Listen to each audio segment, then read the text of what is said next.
खुलुमबाय गोजोन फुंबिलिनि गासैबो बडलेण्ड बुब्लिनि अनसायगिरिफोरखौ बरायग्रोबाय। दिनै 20 सेप्तेम्बर शुक्रबारनि फानजामुथिखौ फरायथिनो लादों आं उदांस्रि मुसाहारिया। फानजामुथिनि गिबियाव दं मेष राशि गोदान रादाय खानो हागौ, नखराव बयनिबो रंजानाय फैगोन। बृष राशि साननाय बायदि खामानिया जाफुंनाय नङा, गोसोखौ गाज्रि मोनबाय थागोन।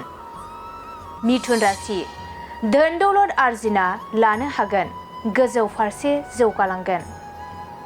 कर्क राशि माबा मोनसे हाबा मावनायाव साहसनि गोनांथि जागोन, गिदिर बिबान मोननो हागौ। सिंह राशि मावनो लानाय खामानियाव हेंथा फैगोन, असान्थिजोंनो साना बारलांगोन। कन्या राशि गोबां दुखु दाहा सहायनांनो हागौ, नखराव गोजोन गैयै जागोन।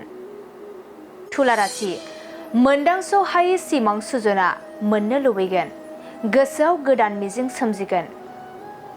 वृश्चिक राशि सिगांनि जेंनाफोरा जोबस्रांनो हागौ, गोसोखौ सान्थि मोनगोन।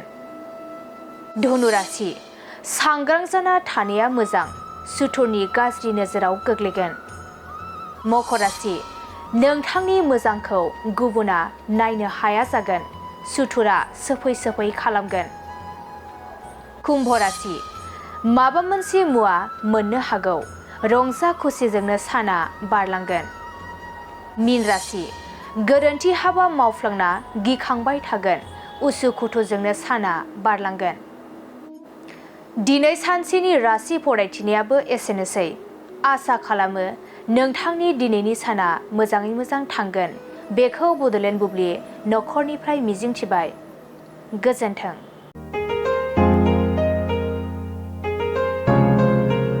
मोनसे फोसावथाय नोंथांमोननि थाखाय मोनसे गोजोनथाव खौरां लानानै फैदों। अदालगुरि जिल्लानि सिङाव थानाय डिमाकुसि बरंगाजुलिनि पिपल हलियाव लानानै फैदों नोंथांमोननो लेब्रा मुंनि गंसे गोदान रिजर्ट। नोंथांमोना बे लेब्रा मुंनि गंसे गोदान रिजर्टखौ तामुलपुर रडनिफ्राय फैब्ला सुख्लाय ब्रिजनि आगदा आरो अदालगुरि रडनिफ्राय फैब्ला सुख्लाय ब्रिजनि सिगाङाव आगसिथिंजाय मोननो हागोन।